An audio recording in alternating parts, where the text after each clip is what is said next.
if we wanted to record it as a, and then maybe chop it up later or what have you, then as you wish. So yeah, so yesterday when I finished the first clinic, I then made like a cut down version of my presentation. So essentially when I got all the questions in a couple of days ago, I then planned for all the different questions that had come up. But in the end, we only did one question essentially yesterday, which is fine. And today it looks like we're going to focus on the one question of Google Forms and Microsoft Forms, so that's fine as well.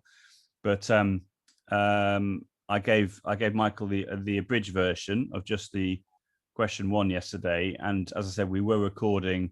I'm not sure if Michael's going to record right now, but I can certainly give you the presentations. Michael can distribute those later. So that's my background. And let's carry on. So as you can see in this webinar, I will be showing the answers to questions posed by attendees concerning remote or hybrid teaching. In this particular one, we were looking at Google Forms. So question one, I want to know how to create online surveys and tests using Google Forms. Okay, perfect. So that's exactly what we're going to focus on in this session, which should be a lot of fun. Okay, so this is a Google form which I put together recently in the last few months or so, and it's based on the work of Chris Betcher, who is a teacher in Australia, north of Sydney. I was actually lucky enough to stay with him a few years ago before all this pandemic started, and his Twitter handle is Betcher Boy. And Chris does a lot of work around Google tools. He's a Google certified trainer, I think, and he produced a Google form called Quiz Questions Galore. And essentially the idea behind that Google form was to showcase different ways in which you can use a Google form, different sort of exercise types that you can use. And so I was really inspired by that. And so what I thought I would do was I would put together this particular Google form aimed at language teachers. But I think, having heard from what you're saying, you're actually completely new to Google Forms. Is that right? Yes. Yeah. So I think what we'll do is I'll actually show you how to make a basic Google form now, and then I'll show you this rather than the other way around, because I think I don't want to like blow your mind on what you can do. So what I'm going to do now, I'm going to just come out of my presentation, and I'm going to go to a new tab, and I'm going to go to Google Forms. Like this, okay. And here it is. So I just put this in the chat for you. So I will show you how to make one, and then I will show you all those different exercise types in a moment. Okay, so as you can see on the screen, it says go to Google Forms here. So you do need to have a Gmail account to do this. So you click go to Google Forms, and then you click the plus icon here. Like this, okay, and it says untitled form, what have you. A shortcut to this is you can also put in, let's have a look, you can also put in forms.new as well. So if you put in forms.new, that will also create a Google form in the same way. So that's a nice little shortcut for you. Okay. So as you can see here, it says untitled form, untitled form. So I'm going to click here, and I'm going to write something very simple in French called les animaux, so pets, obviously. Okay. And then here it says untitled question. So if I click on this, you can see here, this is the question type. Okay. So it says multiple choice. So if I click on that, I can choose short answer, paragraph, multiple choice, checkbox, drop down, file upload, linear scale, multiple choice grid, tick box grid, date and time. So what I'll do to start off with is I'll just show you the short answer option. Okay, so if you choose short answer, here is my question. So I would recommend when you're doing a form that you always have the first question is what is your surname?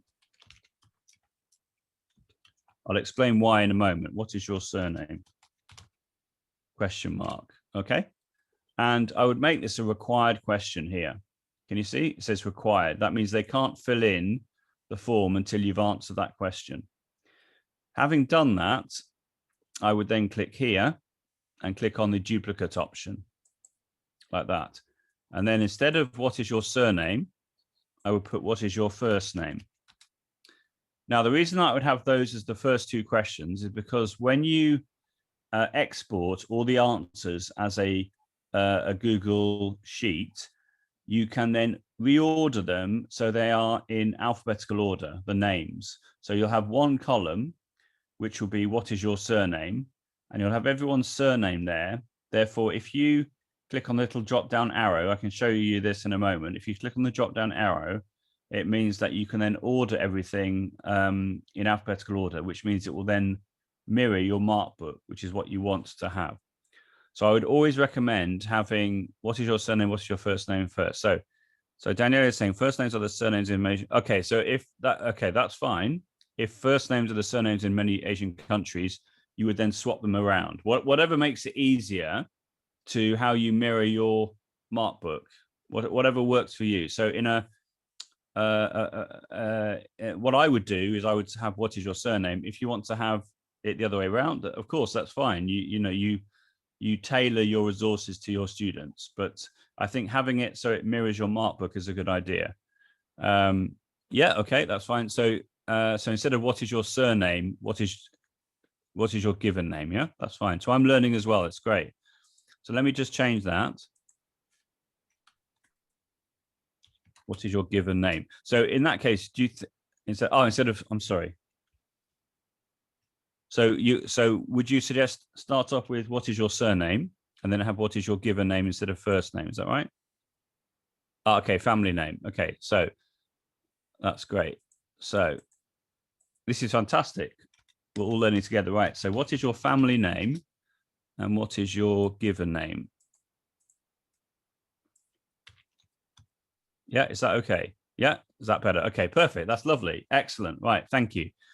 So now we need to do our first proper question, okay? So what I would then suggest is that you duplicate that question here, but you no longer have it required. You only want to have the first two required. And then instead of what is your given name, you can then ask a question. So you could say, for example, I'm just going to do a really simple like vocab type test.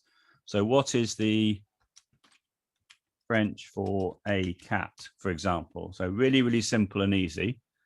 And you can see here, it's gone to multiple choice automatically, which I find a little bit annoying, but anyway, let's imagine I wanted it to be short answer. Okay. So here, what is the French for a cat? And that's it. And then what will happen is you'll get the answers coming up here. If I click here and I duplicate that, we can change that from what is the French for a cat to what is the French for a dog. I can then again choose short answer, duplicate, what is the French for a rabbit,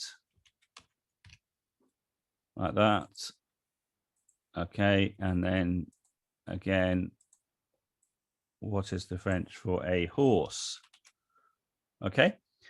Now for this one, I'm going to keep it as multiple choice to show you how that works. So for multiple choice, option 1, I'm going to put un chat, which as we all know means a cat, a dog, a rabbit, and a horse. Okay. Right. So at the moment, this is a Google form, a survey, if you like. Okay. So what I mean by that is this will collect everyone's answers, but it won't be self-marking. But that sounds to me what you want. You want to have a survey which allows you to collect the answers, and there isn't like a right or wrong answer. But if you want to turn this into a quiz, what you do is you click on the cog, which is here, and you click to where it says quizzes here, and you flick the switch for make this a quiz. And then as a result of that, it becomes self-marking. So if I now click save, This has now come up. And then what I need to do is I need to click here. And you'll see now, it now says the words answer key here because of the fact I've made it a quiz. Okay. So as a result of that, what I need to do is click on answer key. And then I need to put in the correct answer. Okay. So in this case, it's ansha. Now, if I want to put in an alternative answer, I can do that by doing the following. I can put in sha, or I could put in ansha with a capital U, or I could put in, can you see how it's working? So in other words, if you want other answers to be marked as correct, you have to put the alternative answers in, which takes a bit more time and you have to think about it more carefully. Then you would mark all other answers as incorrect. You can also put answer feedback in as well if you wanted to. So when they put in the answer, you can click on that and you can enter feedback here, or you can add in a link, which could be, for example, talking about what we did yesterday. We looked at things like Screencastify, which is a screen recording tool. You could make a little screen recording to explain a grammar point and then post the link in here. I know some people that do that, but I'm not going to do that right now. I'm also going to click here and I'm going to add a number of points, as you can see. So I'm going to give 1 point for this. So that means if somebody writes either ansha like that, or sha or ansha with capital letters and what have you, it'll be marked as correct. Then I click done.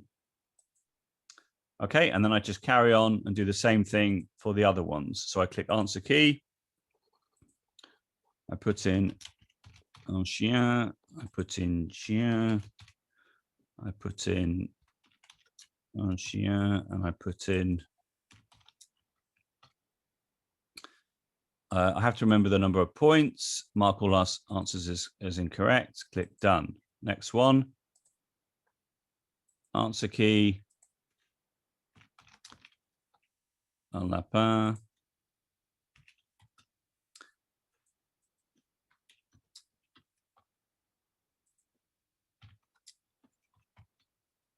Okay, mark all other answers as incorrect and make sure I put the points in and click done. Let's just make sure I've got the points in here. Yeah, that's all good. So that's all fine. And then for the last one, the multiple choice one, I have to, again, click on here, click answer key and select which is the correct answer. And again, put the number of points. Is that okay so far? Is that all right on how that works? I was just a little bit confused. Like all the choices that you put the you tick there, so Yeah. that this test will read respondent's written spelling, or am I making? So what do you mean? Can you clarify what you mean? So those all choices are oh sorry, I made a mistake because I read like as correct. So only one answer is correct this case. Sorry. Yeah. So in this example, this is multiple choice.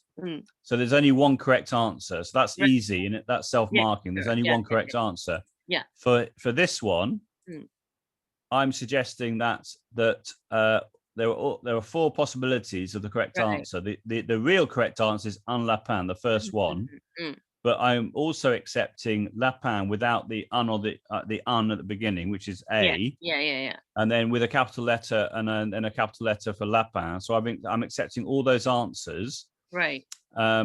Because otherwise they'll be marked as incorrect. But of course, if it wasn't a quiz, if it was just a form, then you wouldn't have the correct answer. You would just have everyone could then fill in the form and then it would appear in a Google Sheet. So that's okay. So you're showing us 2 types of quiz here. One is just click either one so that we make only one answer as a correct. Well, I'm showing you how to do what's called a short answer question. Right. Yeah, sure. And what's called a multiple choice question. So with the short answer question, I've put in 4 possible answers. I see. Okay. So any of those, if the students put in any of those, it'll be marked as correct. Okay, good. I got it. Because the issue with the short answer one is it has to be exactly what the teacher said is the correct answer. If the students, for example, forget to write "un" or put in a capital letter, it'll be marked as wrong. That's why I've put in 4 alternative answers. Does that make sense? Well, yeah, sure. Yeah. Yes. Yeah. Whereas with the multiple choice one, there's only one possible answer, and it makes it easy because it's not a short answer one. You have to just select the correct answer, so it's different in that way. Okay. But if you're making a form, which is not a quiz, then it doesn't matter. The students can write whatever they want because it's not being marked as such. You would just then get a Google sheet with all the answers, which I can show you in a moment how to do. And then you'll be able to see everyone's answers. So if you want to use like a form for a survey, for example, or a questionnaire, then you don't need to turn it into a quiz in the way that I've shown you. Okay. Yeah, is that all right? Yes. So that's how you make a simple quiz. And then what you then do is top right, you click send here, send. And what I normally do is I normally click on the link here like that. And I normally click shorten URL here. And I click copy. Then as a result of that, I could then go to a new, I've got too many tabs open, but anyway, let me just close some of these tabs quickly for you. There we are. There's that's my form. That's great. Let me close another one, which is not that one, that one. Right. Okay. So now if I paste in the form, this is what the students would see. Yeah, I know, Michael. I've got 16 gigs of RAM, so it's okay. It's not slowing down, but yeah, I know it's a bit ridiculous, really. Anyway, okay. So as you can see, this is what it looks like, the form. So here, if I fill this in, I would say, oh, Dale, I would put Joe like that. And then I would then answer the questions as if I was a student. So I'm going to write in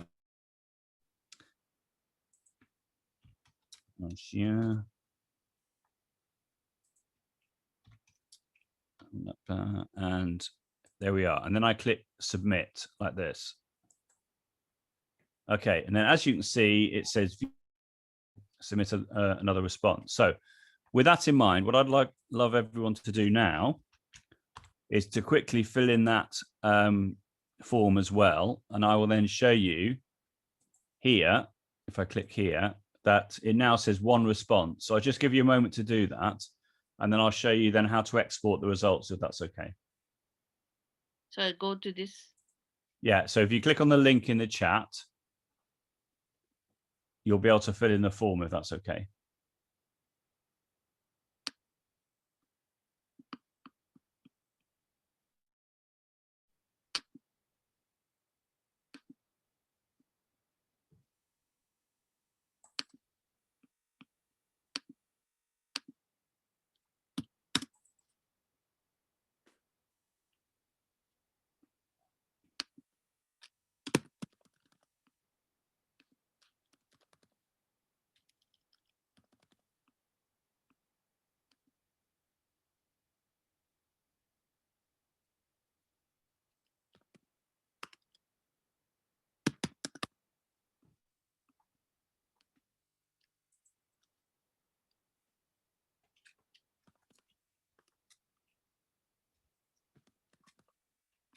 My answer would be really weird because I have okay. no idea about the sorry. Don't worry, it's fine.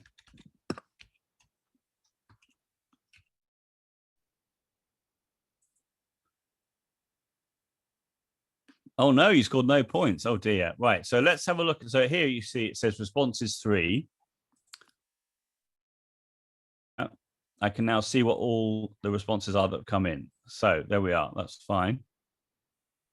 Right. So here we've got one person saying, I don't know. Ah, sorry, Daniel. We're amongst friends. It's okay. I'm not trying to be mean. Okay, so as you can see here, I've got the different answers that have come in. Okay, which is fantastic. And in the last one, because this is multiple choice, I can see how many people got the correct answer and who needs to work on their French pets, as it were. So that's really, really nice. So that's how you can get the answers. But also you can see that you've got the little create spreadsheet icon as well here, the little green icon. So if I click on that, I can click create. And what that will do is it will create a spreadsheet like this. Can you see? And if you remember, I was talking about having the importance of having the family name here, or the surname. If I click on the drop down arrow here, I have the option sort sheet A to Z, sort sheet A to Z. So by doing that, I now have everything in alphabetical order, which is fantastic. So immediately I can then see when people started doing the form, everyone's answer, how many marks you got out of 4, and so on and so forth. So that's really, really nice. So that's for a quiz.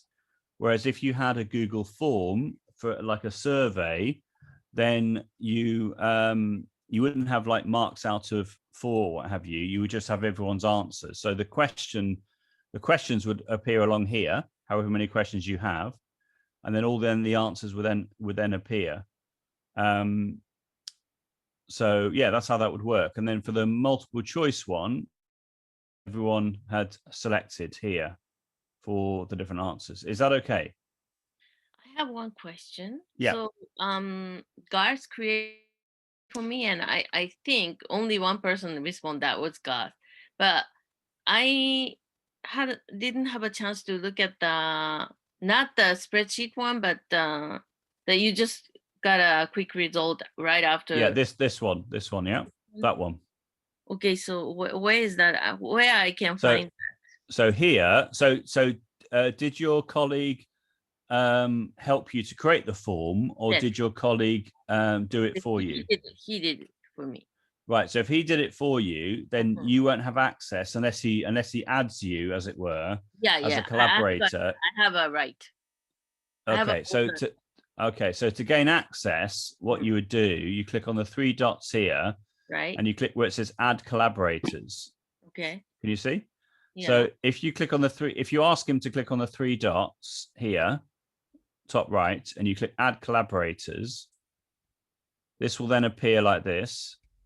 And then here, he would then add your email address here, your Gmail address here. And that will then allow you to edit the form. Okay. So as you can then edit the form, click on responses, but you won't have access to that if he just gives you the link. So maybe what he did was he clicked on send, and then he copied the link as I did, click copy, and he shared that link with you. If that is the case, you won't be able to see any of the answers. That's just for you to fill it in. So if you want to see the answers, he needs to share it with you. He gave me ownership, whatever you call it. Right. So he gave you ownership. So in that case, if you load up the form, you should be able to see the questions and the responses. I see. I mean, I don't know if you're happy to share your screen with me. I can have a quick look. Yeah. Yeah. Do you want to do that? Yes. We can have a quick look. Okay.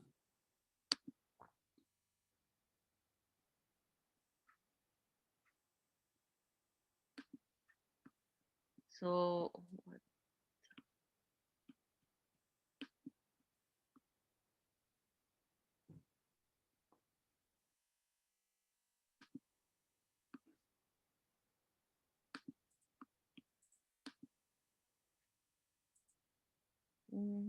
can I share the screen with you? You should be able to. If I stop sharing my screen, there we are. And then if you click on the share screen option at the bottom. Can I just carry on or continue? There's one. Or maybe. So if you click share screen, you select the screen that you want to share, and then you click share. Right. There we are. Yeah, I can see you. Yeah, that's right. So if you then bring up your form. I think somewhere here, I think.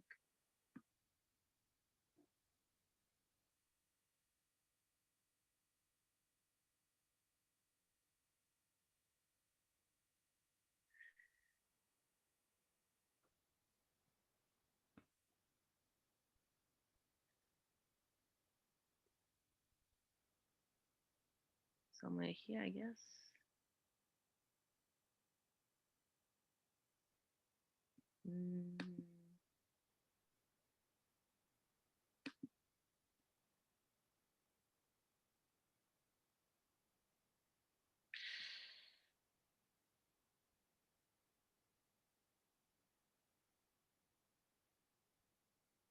Maybe even before that.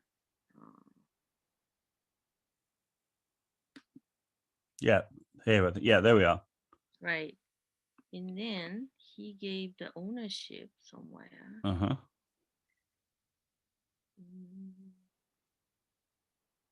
So he shared the link with you to complete the form, but at the moment I can't see how he's made you like a collaborator. Is this one? Yeah, so can you click on the Google button there? Yeah. Yeah. Oh, I see. Okay, here. Then. Right, there yeah, exactly. Exactly. I press this. That's it. Perfect. Yeah, that's it. Okay. Okay, thank you very much. Yeah, that's it. That's perfect. So is that okay? Do you understand how to make your own? Right. Yeah. Yeah, is that all right? Yes. Okay. That's brilliant. And then can I go to the spreadsheet from here, or yes. I know. Yeah. Go to the top. Go to the top. Right to the top. No. I mean in the responses. Scroll up to the top of the responses part. Okay. Right. Can you see the green symbol? I see. Click on that. I see. Okay. Yeah. I see all the answers. There we are.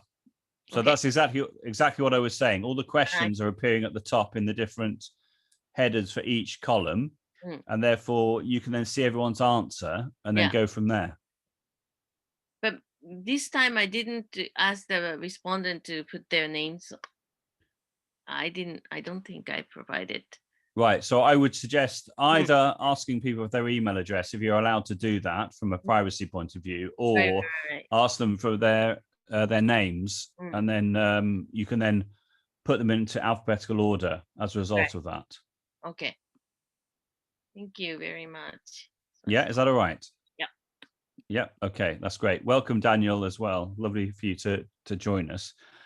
So in today's session, we're looking at Google Forms, and if there's time, we'll look at Microsoft Forms as well. But what I thought I would do now is if I share my screen again, if that's okay, and then let's have a look. Here we are.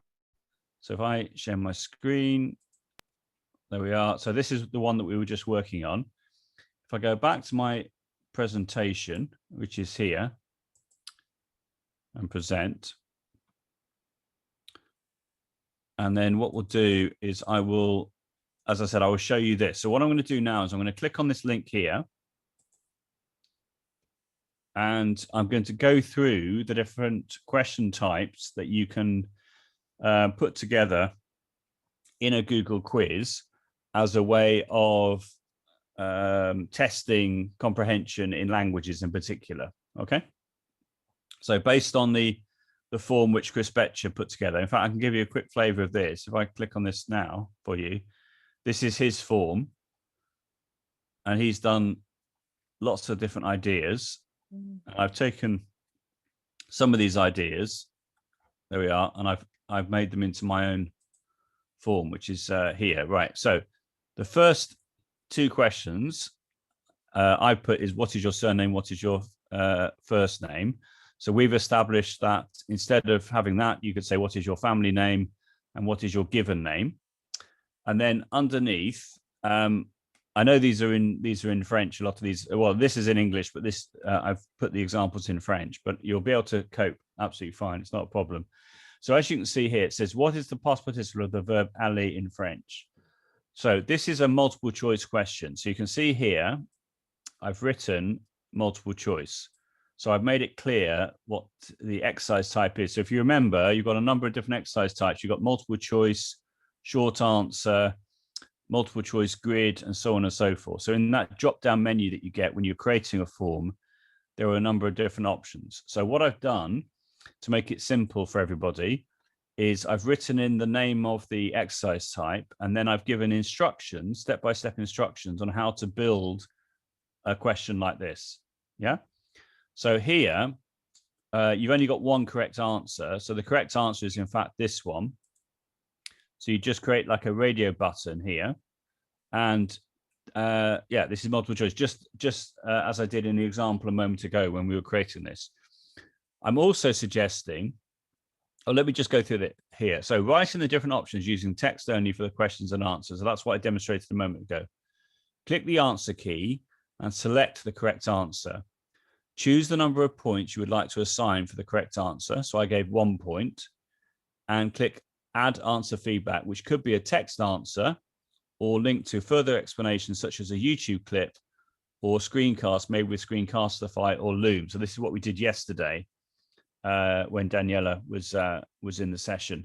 So that's what you can do. You can make a screen recording, and then you can then pop that into the link option in the answer feedback. Click done and click on the 3 dots and shuffle the row order. This could be good for practicing verbs. So you've got the 3 dots, which you click in when you're creating the exercise, and that will shuffle the questions each time, which is quite nice as well. Yeah, is that okay so far, that one? Yeah.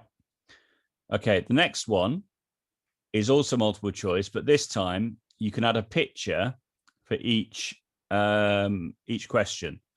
So that's what I've done. I've taken the pictures here from I can't remember exactly where it was, a website. Let me just go back here a second. So if I go here and I create a new question, to create a new question, I click on the plus icon here, like that. And let's imagine I wanted to create a multiple choice. So I could say, what is the French for, what is, hang on, let's do that again. What is the English for la natation? Okay. Let me put that like, and so this time, instead of having just text answers, I want to have pictures. So you can see here, can you see? It's got the picture icon. So I can click on that. This will now come up, and I could upload a picture if I wanted to, but I can also click on Google image search, which is really nice.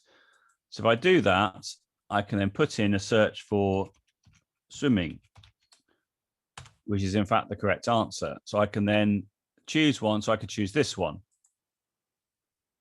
and click insert, right? That will then appear like that. Can you see? And then likewise here, I can click here and I can put in another one. So let's put in this time horse riding. Find an image. Let's choose this one. Insert.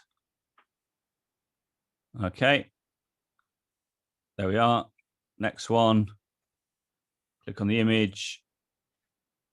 Google image search. Put in soccer. Okay, let's choose this one. Insert. Okay, and then for the last one, we could put in golf. No, I don't mean that. Put in here, Google image search and golf.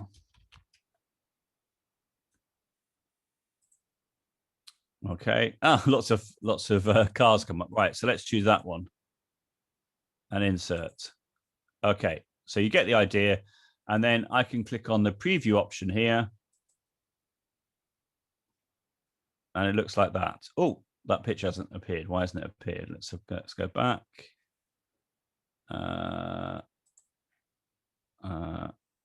That's because I haven't put it in. That's why. So let's click there, click insert. That's interesting. Why hasn't that appeared?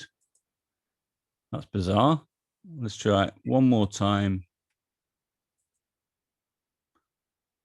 Insert. Something went wrong. Okay, for some reason it's saying something went wrong. I don't know why that is. So let's get rid of option 4 and add option 4 again. or let's choose another picture, not golf. Let's choose rugby. Okay, let's choose this one. Insert. Okay, it's working now. Then we click on preview. And there we are. So I would always recommend having all of them the same format, e.g. all landscape rather than portrait, and then they look nice on the screen. So that's how that one works. So if I go back here, you can see that's what I've done here. I've chosen 4 different pictures. Okay. Is that all right? Yeah. Is that okay? Okay. Now this one, this is what language is this text written in? So it's another multiple choice one, but this time what I've done is I've inserted some text. Now there's various ways of doing this, but if you're on a Windows machine, Windows 10, I would really recommend using what's called snip and sketch, which is here, right? So this comes with Windows 10. Prior to Windows 10, you have what's called the snipping tool, which is still available on Windows 10, but snip and sketch is fantastic. This is what it is. It's here, and I've got it on my taskbar. I've got it pinned to my taskbar. So what you do a search for snip and sketch like this. And that's interesting. Let's just do, hang on, what's it doing? Snip and sketch. There we are, snip and sketch, no spaces. Right, snip and sketch. So then what you do is you right click that and you click pin to taskbar. I've got mine already on my taskbar, which is why it's saying unpin from taskbar. So there it is. So once it's on your taskbar, it's now here. And this is what it looks like. And what I would recommend is that you click on the 3 dots here and you click settings. And then you go to where it says use the print screen button to open screen snipping. So I would click on here. I would then click the yes option here. And then I would scroll down to where it says use the print screen button to open screen snipping. So by turning that on, it means that when you press the print screen button on your keyboard, it launches snip and sketch. And I would demonstrate now what that means. So here, for example, let's imagine this was on a web page and I wanted to take a snip of this text. What I can do is I can press the print screen button like this. Okay. And in fact, let me just, let's just stop doing that for a second. Let me show you the whole screen. If I do new share and I choose this, so you're seeing the whole desktop now. If I do that again, if I move the cursor here and I press print screen, can you see that now the screen has gone black? Well, not black, but dark. I can now drag over the section that I want like that.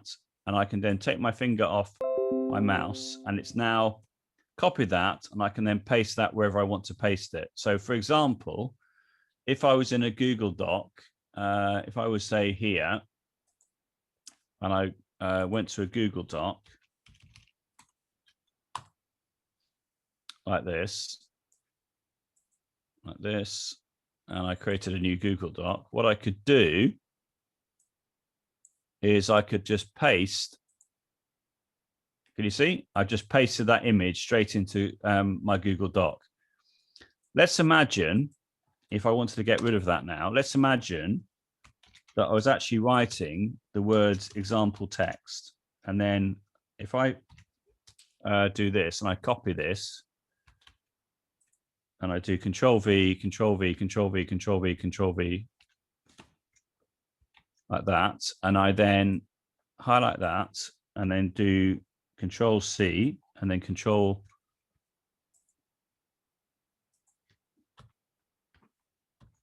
Can you see? And then let's do that, copy that.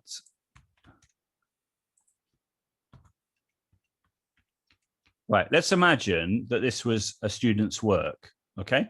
So a student had given me a Google Doc shared a Google Doc with me. And what I wanted to do is I wanted to annotate over the top. Now you can do this with Snip and Sketch really, really easily. What you do is you press print screen like this. You then drag over the text like that. You then click on the Snip Save to Clipboard option, which will then open up this. You've got the pen icon automatically enabled. And then here, I can now draw on the screen. Can you see? So this is another way in which you can mark work. This is nothing to do with Google Forms, but you can mark work by using Snip and Sketch, which I just think is fantastic. Now, having done that, it saves automatically to the clipboard. And so I can then click here and I can go here and I can then paste that in like that. Can you see? And it's already added the annotations I've just done. So that's a real time saver, I think. It's absolutely fantastic. So that's what I would recommend using Snip and Sketch. So by doing that, by copying the text, you can then save that. If I wanted to make an image of this as an image file, I would press print screen again, do this like that. Okay, click save, snip to clipboard, and then I then click save. Can you see? Save as. So I click save as. There's my image. I click save. It saves to my desktop, and then from there, I can then insert it into my Google form. Is that okay? Is that all right? How that works? Or do you want me to go over that again?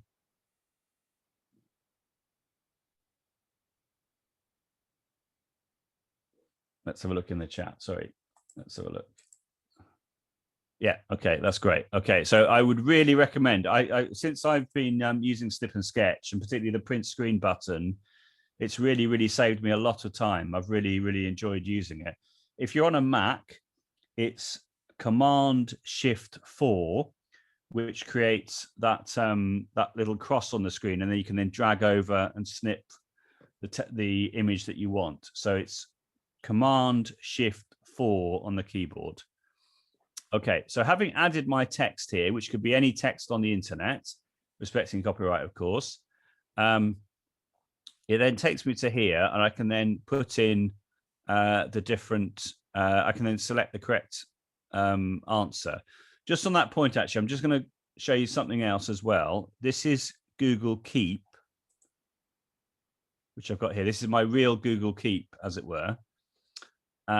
And Google Keep has a particular item, which I really, really like, which is the following. If I click here, in fact, let me just see. I think Michael just sent me a screenshot. Let's have a quick look. I click save. That's now going to save, I think. There we are. Okay, if I click here and I find, if I put in screenshot, the one I'm going to choose is this one, that one, and I'm going to click open. So what I'm doing is I'm uploading. Yeah, that's perfect. So what I'm doing is I'm uploading that screenshot to Google Keep. Now, if I click on the three dots here, can you see it says grab image text? Grab image text. So you could do this completely for free using Google Keep. If I click grab image text, what it does is it's done this. Can you see? It's turned that image into editable text for free. That's really cool, isn't it? Now, if you're looking for a Windows equivalent to this, there's a tool which I've got here called Photoscan. Photoscan. Right. So if I click browse photo and I put in screenshot, let's see if this works. If I choose the same image and I choose open, yeah, it's done the same thing. Can you see? It's made it into editable text. So this is called Photoscan. I'll find the link for you. So it's Photoscan. scan Windows. Let's click in images. I think it's, let's have a look. It's this one, that one. Okay. And then I will then copy the link for you and put it into the chat. So for making images to go into Google Forms, I would really recommend, or Microsoft Forms, I would really recommend using Snip and Sketch. If you want to scan an image and take the text out, I would use either Google Keep or I would use PhotoScan. So there we are. Okay, let's go back to my form. And there we are. Okay, so in this one, instead of having text as possible answers, I've got emojis. So that's another idea. Multiple choice, I've got my image here. And then for the different answers, I've got multiple choice. In this case, only 2 answers, but you could have 3 or 4, or what have you. This one, just a simple true or false, whereby I've got text as the answers. This one's a little bit different. This is when I've got audio as possible answers. So you see the question is, what is the correct pronunciation of answer 1?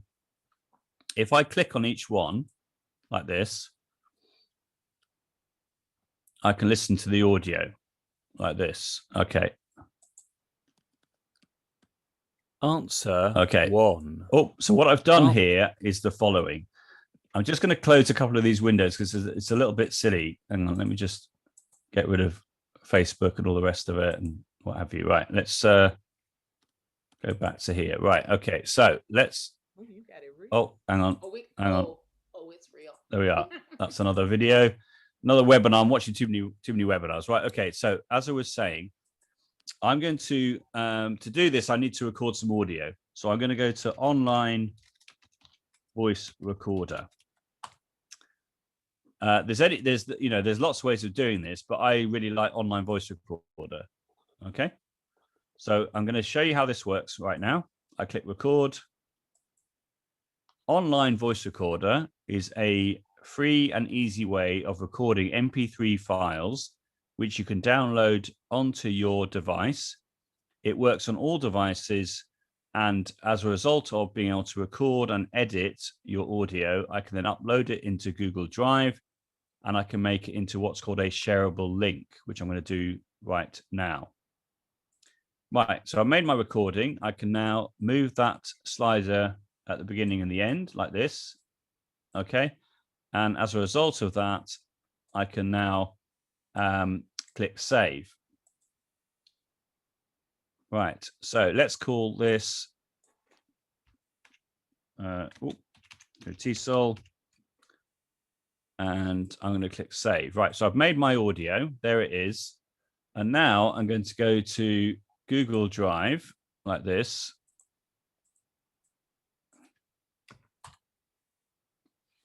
So this is my real Google Drive. And I've got a folder here called TESOL. Okay. And there it is. And those are my 2 presentations so far. But what I'm going to do is I'm going to right click this folder and I'm going to click where it says get link. Get link. This is really important. So I click get link like that. And then here it says, oh, let's do that again. Get link. It says restricted. Now, if I put in audio into that folder, the students will not be able to hear it because it's restricted to my account. So what I have to do is I have to click on here and it says either anyone with a link or it will say anyone in your organization. So if I choose anyone with a link like that, and I keep it as a viewer, not an editor. So you can make it an editor, but you don't want that. You just want it to be a viewer. And then what you do is you click copy link like that. And then when we go back here, you paste that link here as one of the answers. And then you just repeat the same process for the other 3. And as a result of that, you can then embed listening into your exercise. Is that okay? Is that clear on how to do that?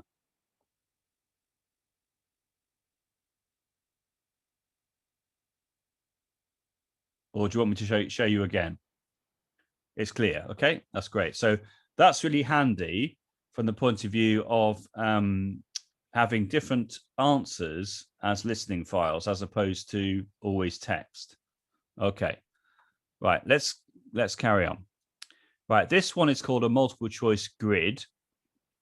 Oh, but as well as what I would say is here, let me just show you again. If I click here and here, I've just realized I've forgotten to do something. Right, so this is my folder. And then, of course, what I need to do is drag the file into that folder. And because I've made that folder into anyone can access it with the link, it means that I can now right-click this, click Get Link, and you see it says automatically anyone with a link. So I now just copy that link and I post it into the Google form. That's how that works. And then what you would do is you'd record any other audio that you wanted to share with the students, and you just put it all into the same folder. And that's just a quick and easy way of doing it. Okay, right, let's go back to here. So here, this is a multiple choice grid. So as opposed to multiple choice, you've got it in the form of a grid. So this one is a matching activity whereby you're matching the English and the French around different pets. So here, obviously what you do is you would select the different radio buttons. But the nice thing is that they will shuffle each time. Click on the three dots and shuffle the row order. So again, I've given details on how to do that. Here, again, a multiple choice grid. This one is putting the words into the correct order. What I would suggest here is that you make sure that the shorter items go along the top as the header of each column, and then the longer answers go down here, the headers of each row. Because if you do it the other way around, it becomes unwieldy very quickly because of the fact that there's more limited space here to put information compared to here. So you'll see further down, for example, if I did this the other way around, if I had the text here, it would look really, really bad. The format would not be good. So this is an exercise for putting the dialogue into the correct order. So you simply have to click on the correct radio button to show the order of the dialogue. Again, I wouldn't have more than 9 items in your dialogue because of the fact that if you have more than 9, you then have to scroll from left to right, and it doesn't look nice. It doesn't fit nicely on the screen. Okay, this one is a drop-down option. This is when you've got lots of possible answers, but only one is correct, which in this case is this one. So again, choose the drop-down option to create a multiple choice style question where there are many options to choose from.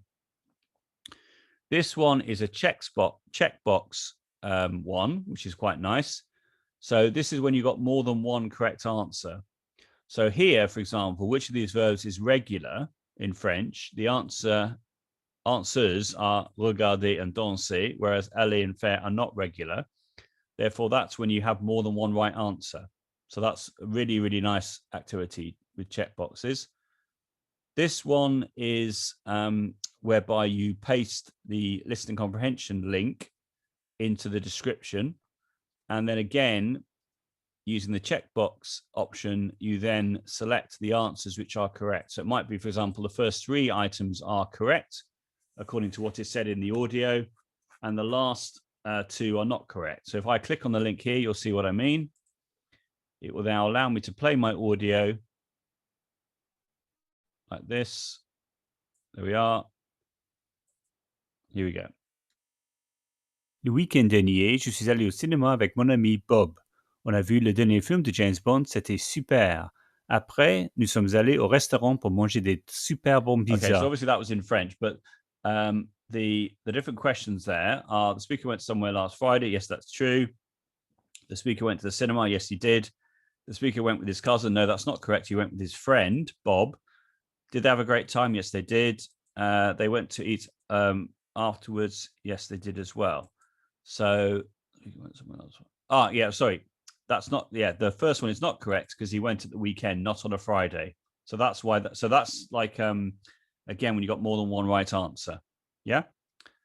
This one is just a classic grammar type activity, conjugating a verb. So you've got the space here, underlined, and you've got the infinitive in brackets, and you have to conjugate the verb correctly.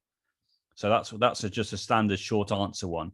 And what's good about this is there really is only one answer, unless you have maybe a capital letter at the start of the word, which you shouldn't really anyway. But that's easy to have that self-marking. This one is when you've embedded a YouTube clip. So that's really nice. Right, I have a question here on the mark. How do you mark them?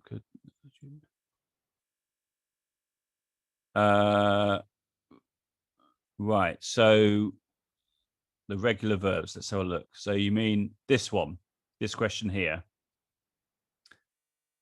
Yeah, okay, so I have a question here on the mark. How do you mark them?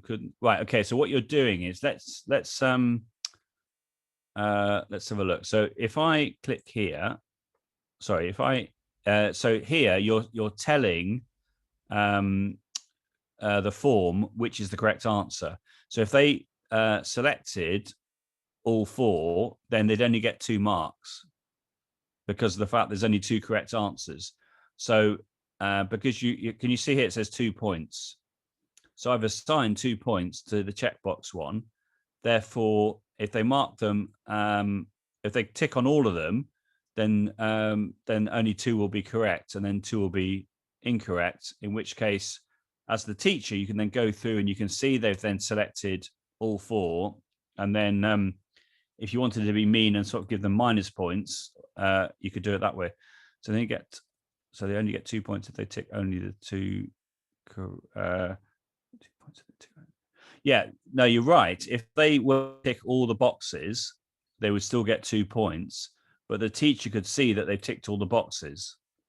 Whereas the idea, which you would make clear, you'd make clear that that they have to just mark the correct one. So you can see here it says, please note that all correct answers must be selected. Let me just let's have a look. If I go up to the top here, just to see if I can recreate this for you. Just give me a second. So if we go to here and I click here. Hang on, what am I doing? Hang on. Oh yeah, okay. So if I go here and we'll call it a checkbox one, which is this one, okay? So let's recreate the activity. Okay, which is, hang on, that one. Which of these words is regular in French? Okay, and then we'll go back to here, and then we'll put in regarder dans, c'est aller faire, right? So,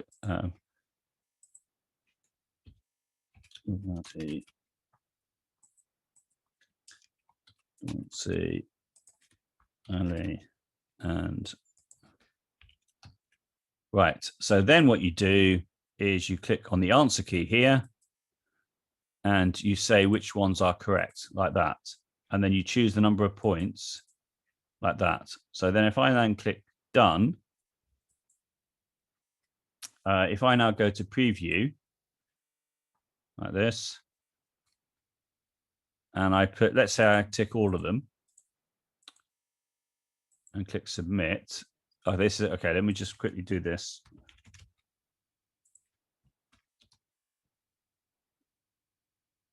Submit. Right, and then I go back to here and I click on responses and I go down to the bottom, and yeah, so you see here it says that I've got 2 points, and here, even though I put I selected everything, I can see which is the correct answer. So as the teacher, you can then go through, you can see if they got that correct or not. Does that make sense? Yeah. Okay. So yeah. So in that way, yeah, if you just get someone who just ticks everything, then you'd have to then just go through and manually see this. And then if you wanted to, that sort of thing, I can't take a mark off for that, but I can see what that person's done. Student would would get 2 points. So teacher needs to recheck that. Yeah, exactly. Yeah. The maximum number of points the student can get is 2 points here, because you said which are the correct answers. That's why this has been marked as correct, because you said that's the correct answer when you set up the quiz. Okay, let's go back to this one. So hopefully that's okay. Let's go to here. Where were we? Yeah, so here I've embedded a YouTube clip. So you just insert the clip. That's really easy. You just go to questions. You click the plus icon. No, sorry, that's not right. You click here, the video icon. You either search for the video or you just paste in the URL for the YouTube clip, and then you then can create an activity off the back of it. So in this case, you'd watch the video and then you would then fill in the correct answer here. This one is tick box grid. So here, these are verbs which go with different types of sporting activities. So some of them go with fair, and some of them go with jouer. So the ball sports go with jouer. So here, I'm going to select that one, and then here, that one, and that one, and that one. Okay, so again, as before, I've assigned 5 points. Therefore, if you get the students to just fill them all in, then the teacher can immediately see which are the correct ones and which are not the correct ones. So again, you'd have to go through manually and do that if that's what you needed to do. For the penultimate one, this is a speaking activity, which is quite clever. So what you can do is you can go to a website like Vocaroo. You don't have to use Vocaroo, but Vocaroo is really simple for this type of activity. So if you go to Vocaroo and you record your audio like this, here is an example recording showing how you can test speaking remotely in the languages classroom. So I've recorded my audio. The audio stays on their servers for up to 3 months. So you can download it if you wanted to, which is nice. But if I click on save and share like this, as you can see, I can download it, but I can also copy it. So what you can do is you can copy the link. The teacher can then create the Google form for you. And then you can then go back to here and you just paste the link in here like that. So by doing that, when you generate the Google sheet, all the links to all the students speaking will be there next to their name. So it's a really nice way of getting them to all submit audio to you, all in the same space.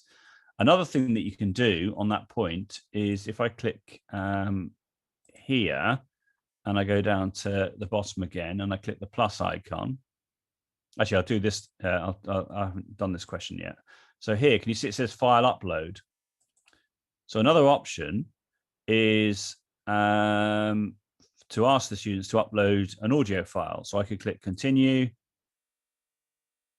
There it is. And I could say upload your speaking. So as opposed to posting in a link, which is arguably easier, you can do this. Now here it says allow only specific file types. So if I click here, I could choose I only want audio, which is quite nice as well. Maximum file size 10 megabytes, which would be fine for audio, but you can make it bigger if you want to, up to 100 megabytes. That's all good. We don't need to have the answer key here because it's not a right or wrong answer. You can make it require question, and that's it. Oh, we are nearly out of time. I apologize. So let me just finish off quickly. And then the last one is but hopefully that's clear on how you can upload the file. The last one is a linear scale. Online learning is a good idea. So you write a statement here, and then all you have to do is simply select the radio button. So the last two are not self-marked, but all the others are self-marked. And that's it. That's how you do a Google form. So if I just go back to my presentation, here is an example of a Spanish teacher who created this form based on my suggestion, because I posted my links here, there, and everywhere for the Google Forms. So they've used like the multiple choice images. They've used an image for a sentence builder. They've used the text here for a narrow reading activity, and so on and so forth. These are just some ideas around Microsoft quizzes, which I know we haven't got time to do now, but they're very similar. And to Google Forms. This is a hack on how to add audio into a Microsoft quiz using OneDrive. This is how you can add Bitmojis as a YouTube clip using the PhotoSpeak app, which allows you to make a talking avatar and add listening comprehension into a Microsoft form. You could do the same thing with a Google form. And that was it. That's what I was going to show you today. So thank you so much. I will stop sharing my screen. And hopefully you've got a good idea now on how to put together a Google form and a Google quiz. And I hope that was helpful. Any other questions or comments? I have one question, which is, do they need a Google account to make it? Or not to make it? Do they need a Google account to access it? Yeah, that's a great question. So the answer is no, they don't. So as a teacher, you need to have the Google account to create it. But if I just show you very quickly here, what you do is if I go to, not that one here, this one. If I go to the cog icon and here, can you see it says collect email addresses? So if I select that, it means the students will need to sign in order to complete the form. If I don't have that ticked, it means that when I share the link with the students, they don't need to have a Google account in order to do the quiz. But as a teacher, to create the quiz, you do need to have a Google account. So if that's unchecked, they can just click the link and they're good to go, whether or not. Exactly. As we did when I was demonstrating the one that I made about pets, I didn't ask you to log in to a Google account. You didn't have to be logged in. You just had to fill in the form, and then it would automatically go back to my responses tab in my Google form. But you didn't need to have a Google account to do that. Good, good. Okay, yeah, that was my question. Perfect. Thank you. Anybody else? Okay, so as we are, I know we've started a bit late, but if our time is up, that's fair enough. Joe, if you want to take a few more minutes, you're perfectly okay. There's nothing in this room until 8 o'clock. That's fine. So okay, it's no worries. Completely up to you and the other participants. Okay, that's fine. Well, I think I won't start a new question because obviously we have, but if people have any other questions around, shall I give people a quick idea around Microsoft quizzes? Would that be a good idea? Sure. Yeah. Okay. So let's do that then. Unless anyone has any other questions around Google Forms. In fact, on Google Forms, actually, there's a YouTube clip which I've shared with other people. Let me just see if I can find it very quickly for you, which is if I go onto YouTube. In fact, let me find it here. If I just go here and I just find it for you. So if I put in Google Forms short answers, this should then come up. Yeah, this one. Right, this video I found really useful on how to grade short answer responses in Google Forms. So if I share that with you now. And of course, I'm sorry, Daniela. Yeah, so I'd really encourage you to have a look at that video. I will share the form with you, of course. That's fine. So let me go back to here. So what I will do is I will share this with you. And as a result of this is what's called a forced copy. So if I do this right now, yeah, that's perfect. Right. So if I share this with you now, it means that when you click on make a copy like this, you're going to get a brand new version or a clean version, as it were, of the Google form. And then you can then go through and see how I put it all together. So that's for you to keep forever. Okay. So as we've got a bit of time, let's have a quick look at Microsoft quizzes.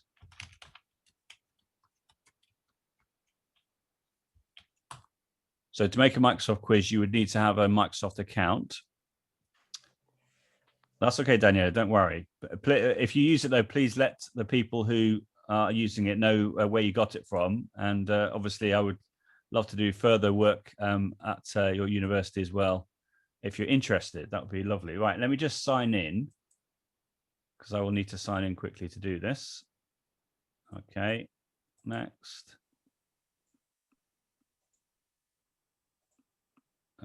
Oh, okay, it's going to be a bit of a pain, actually. I don't know if we're recording right now, but I don't really want to be putting my password in and all that sort of thing, if that's okay. We are, but I'll edit it out for you, Joe. Well, no, so I'd rather let me hang on. If I stop, what I'll do is if I stop sharing my screen, and then I'll quickly just log in. Here, I'll share mine, Joe. I'll share the whiteboard, and then you can make sure. Okay. that Let me just put in. Okay, that's fine.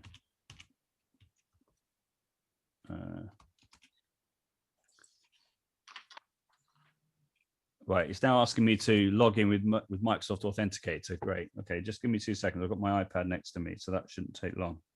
Dun, da, da, da. Right, so Da, da, da, dun, dun, dun.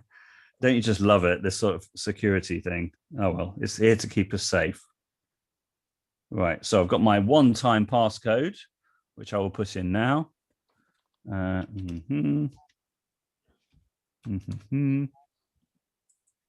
Right, am I who I say I am? Is it going to say yes? Okay, that seems to have worked, and it seems to be working. Once it comes up, I can then, yeah, it's working. Right, okay, so I will now share. Thank you, bless you. Right, let me share my screen right now, which is here, and there we are. Right, so perfect. Right, so now you can see my screen, and you can see that it's very similar. What I'm showing you now is very similar to what you're used to with Google Forms. Here it says new form, and I can click on here and click new quiz. So new quiz is self-marking, as with Google quizzes. A form is the same as a Google form when it's not marked. So I'm going to click on new quiz. So just as before, you put the name of the quiz in. So let's imagine we were doing the same thing. I can put a little picture in here if I wanted to. I can use what's called Bing to find my image. Let me just do that now. So if I go here, let's just put that there. Right. If I do here and I put in pets, we'll find an image which will come up. There we are. So let's click on that one and click add. So that's a nice way of adding an image in here. There we are. Lovely. I can enter a description. That's also where you can put an audio file if you wanted to, which you could then share from, say, OneDrive. And now I'm going to click add new. So you've got choice, text, rating, date. And if we click here, you've also got some other options, such as file upload, similar to Google Forms. You've got a Likert, which is similar to the multiple choice grid that I showed you. So it's more limited compared to Google Forms, but it's still good. Choice is obviously multiple choice. Text is the same as short answer. So if I put in text and I say, what is your family name? Again, I can add in an image if I want to. I can make this a required question, just like with the Google form. I could put points in, but this is not obviously one when I need points, so that's fine. And that's great. If I click on the 3 dots here, I can put subtitle restrictions, math, add branching. I've never done this before. Add branching can be useful if you're making a choose your own adventure type activity, but that's more than what we're covering today. If I then click here, click text again, this one is what is your given name? There we are. Again, make it a required question. That's all good. And then click add new. So let's imagine we wanted to click here and we'll say, what is the at question mark. And then here you need to put in the correct answer. So here you click add answer and the correct answer is obviously Shah. and we put in the number of points like that. If I wanted to put alternative answers in, I just click add answer here as before. So you write in Shah like that. Then you write in Shah like that. Oh, no, interestingly, that's right, I'd forgotten this. You can only have 2 possible answers as opposed to, say, Google, when you can have 4 or what have you. So that's also interesting as well, isn't it, I think? I wouldn't make this one a required question. And then if I want to duplicate this, all I have to do is click this one here, and I copy the question. So this time I just have to put, so it's very, very similar. What is the French for dog? And then here, obviously, I would then delete that and then put in the correct answer, which in this case is un chien, but I'd also accept chien. Okay, and then click add new or copy. And then we'll do what is the French for rabbit. Again here, put in the correct answer. So we've got un lapin.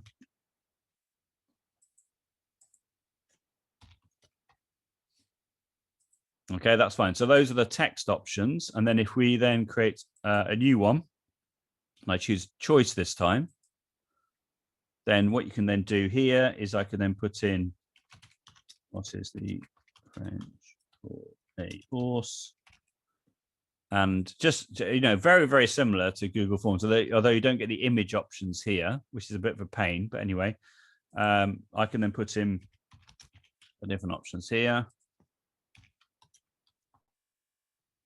Add option, add option. And then you simply click on the tick to show which is the correct answer. Yeah, is that okay with everyone so far? So that's all I've done. I put in my text here. I've added an image. I can add an image for each one of these if I wanted to, but I haven't done that. The first 2 questions are required questions. The other ones, it's very clearly marked 1 point, 1 point, 1 point, what have you. That's it. And then what I can then do, I can do other things, like I can click on the theme option. I can choose this sort of color, as it were, or this one, or I can choose this sort of ocean scene or whatever it might be. That's quite nice. I can click here as well. I can print the form. That's quite nice. So I can do what's called printing the form. So by doing that, you get a nice like PDF version of the form, which is quite nice. I'm not going to actually do that right now, but you get the idea. I can also, let's have a look. Yeah, that's all fine. If I click preview, it looks like this. I can see what it looks like on a mobile, as well as on a computer. But the most important thing once you finish your form is you could click theme. Oh, the other thing is as well that you could do if you wanted to is you could add a question with an image that you've got from the snipping tool. So if I, for example, click choice and I write, or I click here and I click image, you can add in a video as well if you wanted to. And I click upload and I choose screenshot. Like this, and I choose my screenshot, which I made with the snip and sketch tool. And it's going to appear here in a second. And there it is. Yeah. And now I can then put in my text. Or maybe not. Hang on. Yeah, I can. So I could say, what language is this text in ? Put in the different options.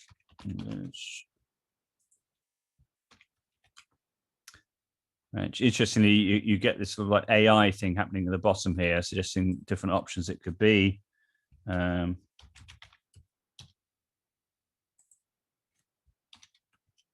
Okay, and then again, you click the correct answer. So that's another way of doing this. And if I click preview now, it now looks like that. And if I Yeah, so I can't actually click on this. So I wouldn't make the text too small. I'd make the text much bigger to make it easier to read. But I know that some people are practicing sort of exam type questions in Microsoft Forms, whereby they're using the snipping tool or the snip and sketch tool in order to capture the questions as images and put them straight into the Microsoft form and then make it self-marking. So if I go back, that was everything I wanted to show you. And then if I click share, here it says share as a template. That might be quite useful as you as a teacher. If you want to share your work with another colleague, you can click share as a template, and that means they can duplicate your form. But this one is what you would give to the students. So you can click here, copy. Oh, here as well, can you see only people in my organization can respond? So if I do that now, because of my Microsoft account, you won't be able to fill it in. So if I click on this now, I've got anyone can respond, only people in my organization can respond, or specific people in my organization can respond. So I would go for me personally, anyone can respond. But if you're working in a university whereby everyone's using the same Microsoft domain, then obviously any people in my organization can respond is fine. So I'm going to click anyone can respond. I'm going to click copy. I can also share this via the link. I can share a QR code as well if I wanted to, like this. I can download that, but I can just very quickly share this with you right now. So if I show you what that looks like on my screen, it looks like this. So again, if you would like to, you can fill it all in. So I will do this live for you right now.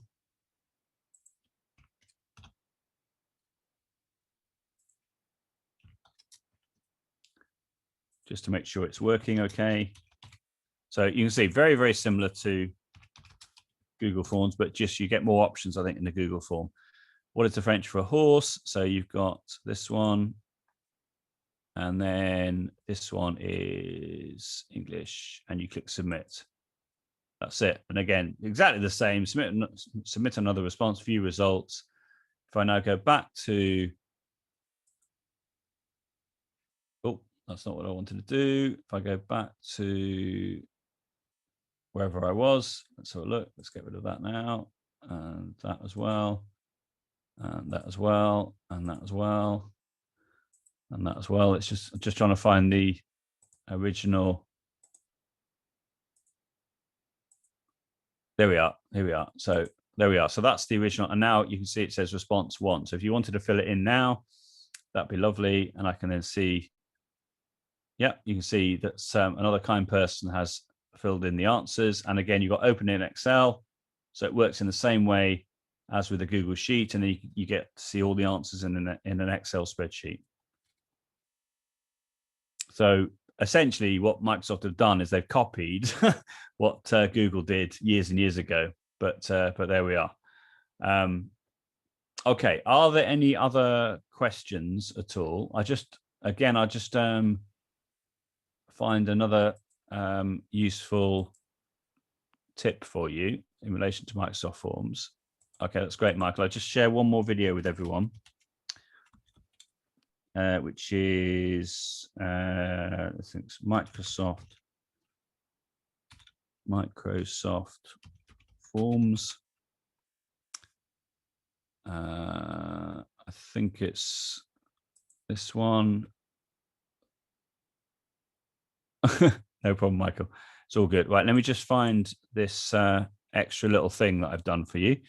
So there's a guy called Mike Tolfson who works in for Microsoft in the education department, and he has put together, which is here, he has put together this YouTube clip. He's prolific. He does lots of different videos promoting Microsoft products, but this one is really good, and it's called Top 25 Microsoft Forms Tips and Tricks. So again, feel free to share that with whoever you would like to share it with, and that's that's another really good thing to talk about. If you're on Twitter and what have you, I would really follow Mike Tolfson. He's really prolific in sharing ideas. So you can see that Microsoft Forms are similar to Google Forms, but just not as feature rich, I think, compared to the original form makers, as it were. Any other questions before we finish? Yeah, actually, I have a couple, but maybe the big Yeah, question. sure. Yeah, I'll join later, like tomorrow. Just one question that really I want to ask quickly is that I use the Google Classroom, and then I provide a folder for each student. Provide a folder, and put it in a drive, and Yeah. then I use it for checking like portfolio, because usually like my university kind of value on making portfolios. Mhm. So instead of doing face to face, the only way I could do is provide them like each one provide a folder, and Yeah, then yep. put all the notes in there. But Yeah. what happened was like towards the end of the semester, I checked within the 1 week, and I checked everybody's folder on Tuesday, and then each one had like 10 to 15 pages there. But then when I opened it up on Friday, the same week, and some disappeared, half of the folders are empty. And I still couldn't figure out why it happened. And nobody in my school didn't know. Is there a deadline for keeping the, like all those materials, or No, not that I know of. Not that I know of. because like a Google Classroom, I provided the task, assignments. Yeah. So they're all there, but just the folder that I provided in a drive, it just inside disappeared. So I don't know what happened. Does anybody else have access to your account? What do you mean? Access to my account? Right. So you can see. All I can think is that is it possible that students had deleted their own folders? Is that possible? The folders are there. I just checked. It's just the contents inside the Right. folders are not there anymore. I've got no idea. Okay. But what I would suggest is there's a really good Facebook group called Google Classroom for MFL teachers. MFL stands for Modern Foreign Languages. Mhm. I would ask that question on there Yeah. because are you on Facebook? Actually not. You're not on Facebook. Okay. Well, that's another thing that you can do. Well, if you send me the question via email, I'll give you my email address again. I can pose it for you and then try and find out what the answer is. But that sounds very odd because things shouldn't just disappear like that. Because a few teachers Have you checked the bin in Google Drive? Have you looked at the bin to see whether the files are there? right now? Well, not necessarily right now, but if you look there, do you know what I mean when I say the bin? I don't know. Right. So in Google Drive. Can I just quickly show that? Yeah. In Google Drive on the left-hand side, it says bin. If you click on that, you'll be able to see if